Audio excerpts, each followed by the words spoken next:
आज सामनाच्या अग्रलेखातून अखंड भारत नाही तर अखंड भाषण अशा पद्धतीचं म्हणत पगारी नेते संजय राऊत यांनी टीका केली आहे।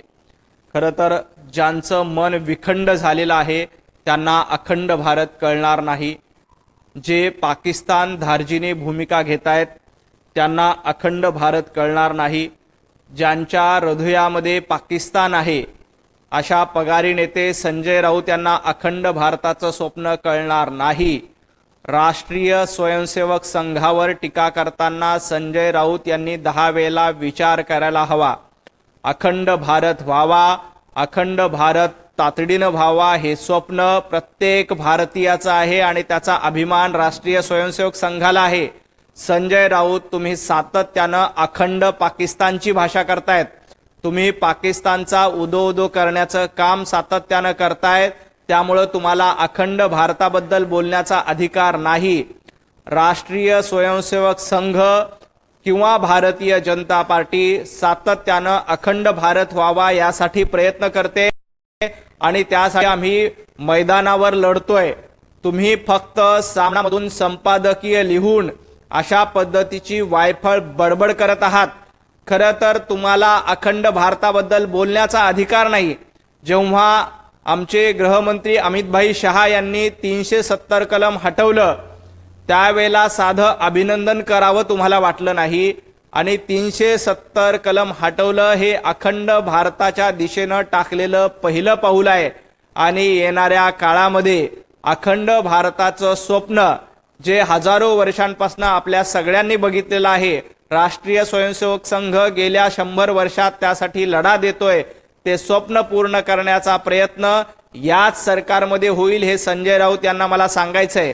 पगारी नेते संजय राऊत हे पाकिस्तानची भूमिका घेत आहेत, त्यांना निशान ए पाकिस्तान मिळावा, पाकिस्तानचा सर्वोच्च नागरिक सन्मान मिळावा यासाठी अशा पद्धतीनं पाकिस्तान धार्जिणी भूमिका, पाकिस्तानच्या समर्थनात अग्रलेख लिहिण्याचं काम संजय राऊत यांच्या माध्यमातून सुरू आहे। तुम्ही कितीही पाकिस्तानच्या बाजूने असे अग्रलेख लिहा, त्याचा लोकांवर काहीही परिणाम होणार नाही। तुम्ही पाकिस्तान धार्जिणे आहात, तुम्ही पाकिस्तानची प्रवक्तेगिरी करतायत हे वेळोवेळी सिद्ध होतंय आणि आजचा अग्रलेख त्याचाच उत्तम नमुना आहे, कारण तुम्ही अग्रलेखातून अखंड भारतावर टीका करताय।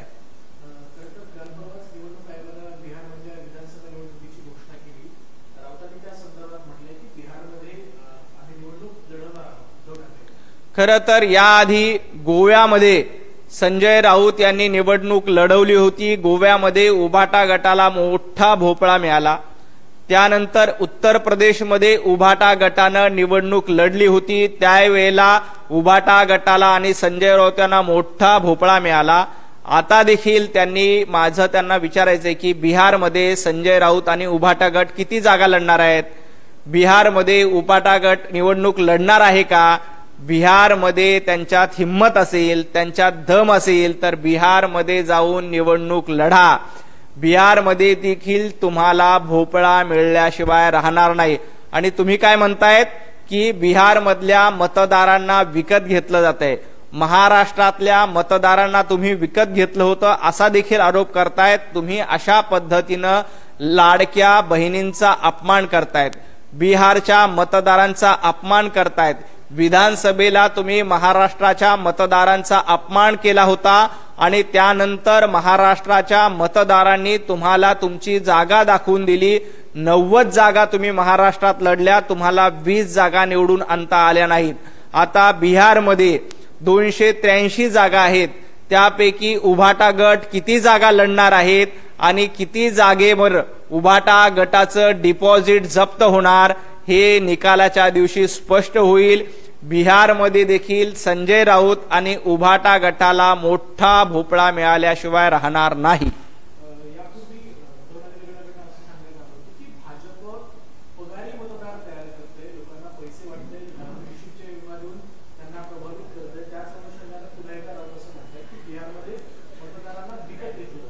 सातत्यानं मतदारांचा अपमान करायचा, सातत्यानं लाडक्या बहिणींना पगारी मतदार म्हणून लाडक्या बहिणींचा अपमान करायचा, हे पगारी नेते संजय राऊत सातत्यानं करतायत। याआधी देखील दसरा मेळाव्यात उद्धवजी ठाकरे यांनी अशाच पद्धतीनं मतदारांना पगारी मतदार म्हणून, लाडक्या बहिणींना पगारी मतदार म्हणून त्यांचा अपमान करण्याचं काम केलं होतं। आता देखील अशाच पद्धतीनं अपमान करण्याचं काम केलं जातंय आणि ज्या पद्धतीनं हे सगळं सुरू आहे, ज्या पद्धतीनं अपमान करण्याचं काम सुरू आहे, अशा पद्धतीनं जर का अपमान केला तर मतदार त्यांना तुमची जागा दाखवल्याशिवाय राहत नाही। बघा, उद्धवजी ठाकरे काय म्हणतात की 80 कोटी लोकांना तुम्ही मोफत राशन देताय। 80 कोटी लोकांचा अपमान करण्याचं काम उद्धवजी ठाकरे तुम्ही करतायत। आमच्या लाडक्या बहिणी ज्या स्वतःच्या पायावर 1,500 रुपये महिन्याला मिळून स्वतःचा व्यवसाय करण्याचा प्रयत्न करतायत, स्वाभिमानानं जगण्याचा प्रयत्न करतायत, त्या लाडक्या बहिणींचा स्वाभिमानाला ठेच पोहोचवण्याचं काम उद्धवजी ठाकरे आणि संजय राऊत सातत्यानं करतायत। त्यांचा पगारी म्हणून जर का तुम्ही अपमान करणार असाल तर महाराष्ट्रात तुम्हाला तुमची जागा दाखवून दिली, पण येणाऱ्या महापालिका निवडणुकीत देखील या आमच्या लाडक्या बहिणी तुम्हाला तुमची जागा दाखवून दिल्याशिवाय राहणार नाहीत।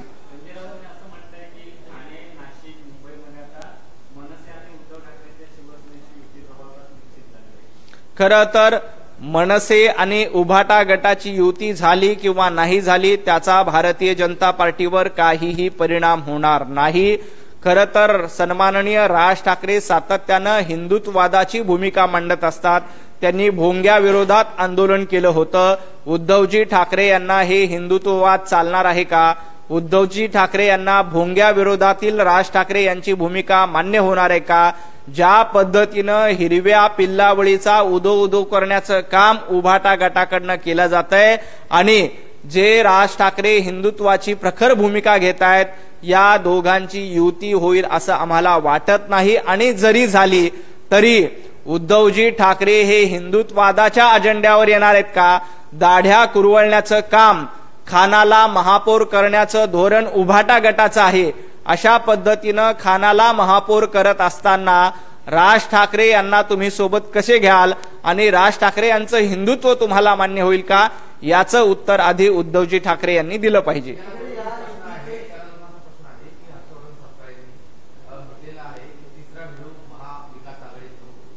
खरं तर यांची गटबाजी सुरू झालेली आहे। मनसेला सोबत घेणार म्हटलं की काँग्रेसच्या पोटामध्ये दुखायला लागलंय।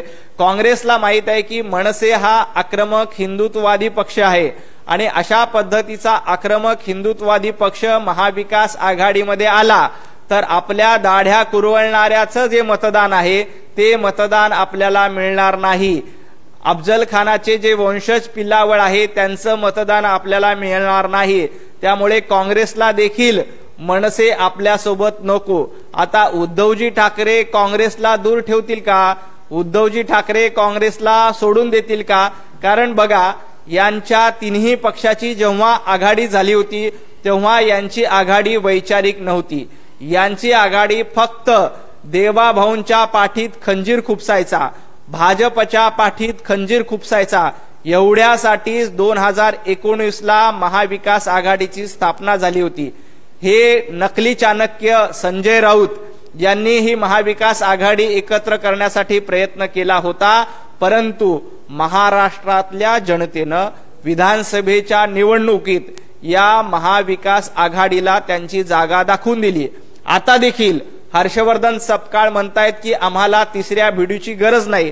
कदाचित उद्धवजी ठाकरे हर्षवर्धन सपकाळ यांना लात मारतील, कारण आता आम्हाला राज ठाकरे जवळ आल्यानंतर काँग्रेस नको, अशा पद्धतीनं काँग्रेसला लात मारण्याचं काम उद्धवजी ठाकरे यांच्याकडनं होईल। याआधी देखील उद्धवजी ठाकरे हे स्वार्थासाठी आपल्या जुन्या मित्राला सोडून देतात, हे महाराष्ट्रानं बघितलंय। त्यामुळे आता देखील अशा पद्धतीनं काँग्रेसला लात मारण्याला उद्धवजी ठाकरे अजिबात कमी करणार नाहीत, कारण त्यांना वाटतंय की मनसे सोबत आल्यानंतर आपला फायदा होईल। परंतु मुंबईकरांना एक निश्चित केलेलं आहे की मुंबई असेल किंवा महाराष्ट्रातल्या सर्व महापालिका जिल्हा परिषद असतील, या सर्व महापालिका जिल्हा परिषदेमध्ये सन्माननीय मुख्यमंत्री देवेंद्रजी फडणवीस, एकनाथजी शिंदे, अजितदादा पवार यांच्या महायुतीला साथ मिळणार आहे आणि मुंबईवर भगवा फडकणार आहे।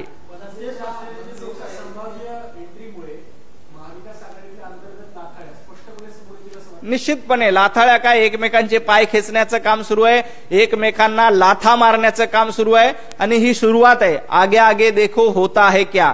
हे जेव्हा 4 जण 3 जण एकमेकांना सीट शेअरिंग करायला लागतील, एकमेकांसोबत बसायला लागतील, जेव्हा राज ठाकरे हिंदुत्वाचा मुद्दा मांडतील, राज ठाकरे निवडणुकीमध्ये भोंग्याचा मुद्दा मांडतील, राज ठाकरे ज्या पद्धतीनं याकूब मेननच्या कबरीवर ज्यांनी सुशोभीकरण केलं होतं त्याच्यावर टीका करतील, तेव्हा यांच्या लाथाळ्या अजून समोर येतील. ये तो सुरुवात है, आगे आगे देखो होता है क्या. अजिबात गरज नाही, अदृश्य शक्तीची तर अजिबात गरज नाही. यांची एकमेकांना पाडण्यामध्ये शक्ती जाणार आहे. तुम्ही विधानसभेच्या निवडणुकीला बघितलं, यांच्या मागे कुठलीही अदृश्य शक्ती नव्हती. यांच्या मागे एकमेकांच्या लाथाळ्या, एकमेकांची बंडाळी हेच कारणीभूत आहे. कारण यांचं धोरण काहीच नाहीये. यांचं एकमेव धोरण आहे की सत्ता मिळवणं, वाटेल त्या पद्धतीनं सत्ता मिळवणं, एवढंच महाविकास आघाडीचं धोरण आहे. आणि त्या धोरणाला नाकारण्याचं काम कुठलेही वैचारिक अजेंडा नसताना काँग्रेस आणि उभाटा गट एकत्र आलं. आता उभाटा गटानं तर स्वतःला काँग्रेसच्या दावणीला बांधून घेतलेलं आहे. आता ते राज ठाकरेंसोबत जातात का हे बघावं लागेल.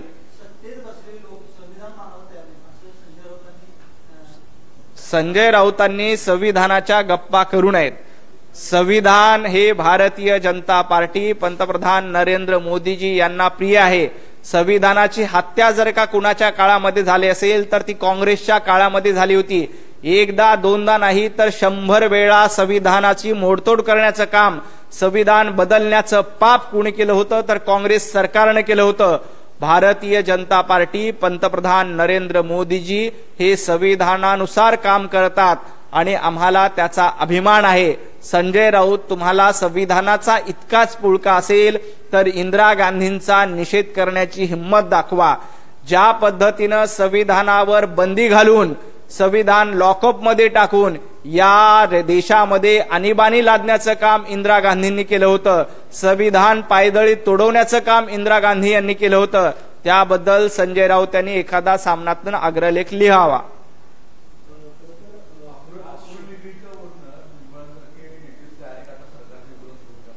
कशाबद्दल? खरं लाडकी बहीण योजना बंद पडणार नाही हे वारंवार सरकारनं स्पष्ट केलेलं आहे. याआधी देखील विधानसभेच्या निवडणुकीपूर्वी महाविकास आघाडीनं अशाच पद्धतीनं लाडकी बहीण योजना बंद करणार, लाडकी बहीण योजना बंद करणार अशी कॅसेट वाजवली होती. आपण बघतो की जवळपास 8 महिने झाले महाराष्ट्र विधानसभेच्या निवडणुका होऊन अजून देखील लाडक्या बहिणीचे पैसे सुरू आहेत. आणि जोपर्यंत आपले सन्माननीय देवाभाऊ मुख्यमंत्री आहेत तोपर्यंत जनहिताची कुठलीही योजना, लाडकी बहीण योजना असेल किंवा आणखी कुठलीही योजना असेल, बंद पडणार नाही.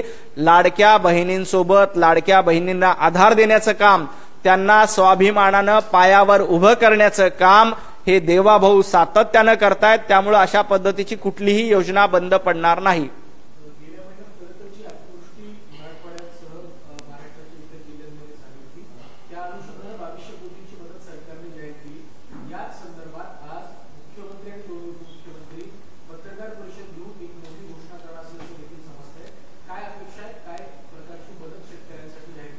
मुख्यमंत्री सन्माननीय देवेंद्रजी फडणवीस यांनी याआधीच जाहीर केलं होतं की दिवाळीच्या पूर्वी ज्यांचं ज्यांचं नुकसान झालंय अशा प्रत्येक शेतकऱ्यांच्या खात्यामध्ये भरघोस मदत दिली जाईल.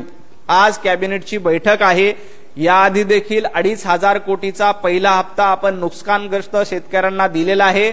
आज देखील अशाच पद्धतीची भरघोस मदत आमच्या शेतकऱ्यांना मिळणार आहे. जे शेतकरी संकटग्रस्त आहेत त्या शेतकऱ्यांना आधार देण्याचं काम, त्यांना पाठीशी भक्कमपणे उभं राहण्याचं काम हे देवाभाऊ आणि महायुतीचं सरकार निश्चितपणे करेल.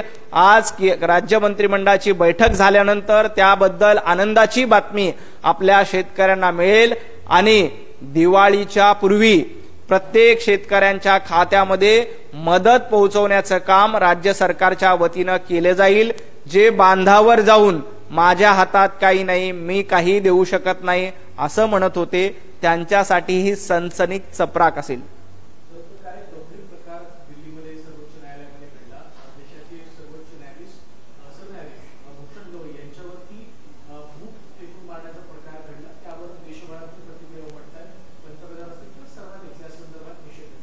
सरन्यायाधीश माननीय श्री भूषणजी गवई यांच्यावर ज्या पद्धतीनं अशा हल्ला झाला त्या प्रवृत्तीचा आम्ही निषेध करतो।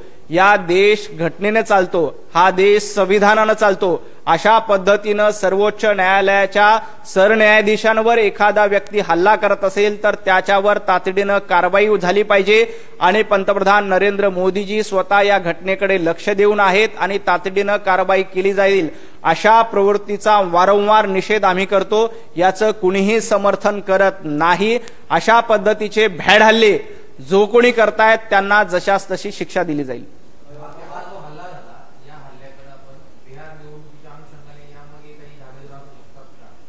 नाही तर केंद्र सरकार त्याची योग्य ती चौकशी करेल, त्यामध्ये कुठले काही धागेदोरे आहेत का, त्यामागे षडयंत्र कोणाचं आहे का, निश्चितपणे केंद्र सरकार सक्षम आहे, त्याबद्दल योग्य ती चौकशी केली जाईल।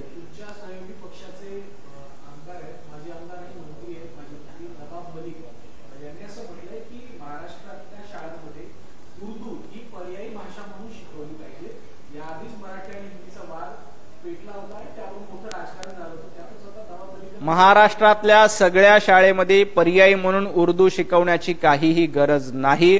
महाराष्ट्रामध्ये मराठीच चालणार, मराठीची सक्ती आहे, पहिलीपासून मराठी आहे आणि इथला मराठीचा स्वाभिमान, मराठीचाच अभिमान इथं शिकवला जाईल। इतर कुठल्याही अशा पद्धतीच्या उर्दूच्या भाषेचा आग्रह इथं चालणार नाही। मराठीचा आग्रह आहे, मराठी सोबत आपण हिंदी देखील शिकवतोय आणि पहिलीपासून इंग्रजी देखील आहे। अजिबात समर्थन नाही।